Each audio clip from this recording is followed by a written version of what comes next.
Well, first of all, I would like to welcome Ahmed Mohamed Al Khan, who is the head of investment banking of GB Corporation. Well, Mr. Ahmed, according to Saudi Arabia Central Bank Governor Mohammed Al Yasser, the Islamic finance industry will have a year of slower growth in 2009 after expanding assets by 28% globally last year. What is your assessment of the Islamic finance and how hard has it been affected by the global economic downturn? Every industry has been affected by the economic downturn, may it be conventional banking or Islamic banking. Islamic banking has been affected to a lower extent, the reason being by its sheer nature of operation. We are an asset-backed operation, profit-sharing based operation, where there is tangibility behind every investment they do. And that basically minimized the magnification of the problems as per what happened in the West, because it was derivative, option, and financial instrument traded instrument which magnified the multitude of what had happened. So a simple subprime went into CDOs and CLOs and then started transcending into investment banking, into different sectors. Islamic banking doesn't do that because that's not within its core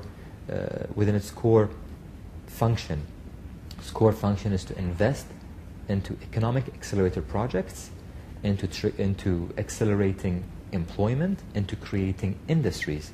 So every single transaction is asset-backed.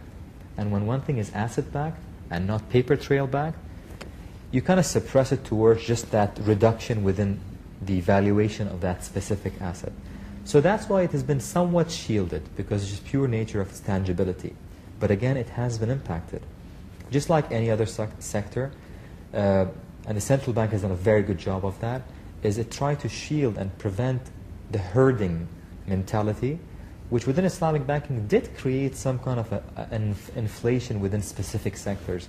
Like I was explaining, real estate has been, and real estate infrastructure and development has been a sector of interest, and a very profitable sector over the economic boom era, for 6 years. And a lot of banks, just like through their capitalistic nature, they rode the wave of that real estate boom. The returns were lucrative, the investment was low risk, but it created what I call herding. It was like herd mentality, that everybody thought it's profitable, let's all go there. When you have herding, you create inflation within that sector, and you hyperinflate it. And that was the only problem that was created, which Islamic banking faced, because now the sectors that invested in got devalued and shrunk a little bit. So that was the extent of the hit they have taken. But in general, the integrity of the Islamic banking structure is still sound, it's still strong, it's still growing. Now the economic downturn has taught them how to diversify, to go into different sectors, to start capitalizing on opportunities which at one point they could not capitalize on.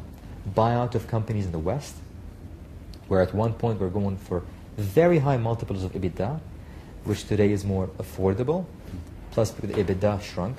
So now they're seeking those opportunities, dividend yielding, annuity-based businesses. And now they're expanding. They're going westwards and they're going eastwards, and because the liquidity is still there.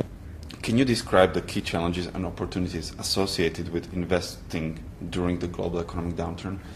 The key challenges today, I would say, and this is, I think, a challenge faced by everybody, is not deals, is not opportunities, because today we definitely have more opportunities than we ever had. The key challenges is funding. Funding, debt, leveraging is a problem for any banking sector, especially for an investment bank, which a majority of the deals is done off balance sheet, which we depend on third-party funds to come in and pool the money, to syndicate it so we can do an acquisition.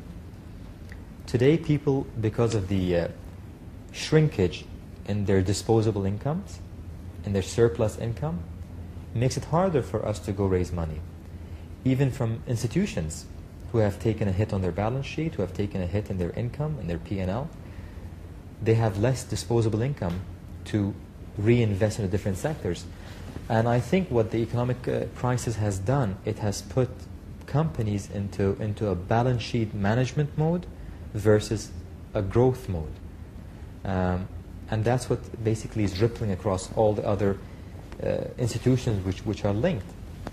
So that is I think that's the main challenge, funding, both off balance sheet, on balance sheet, and debt.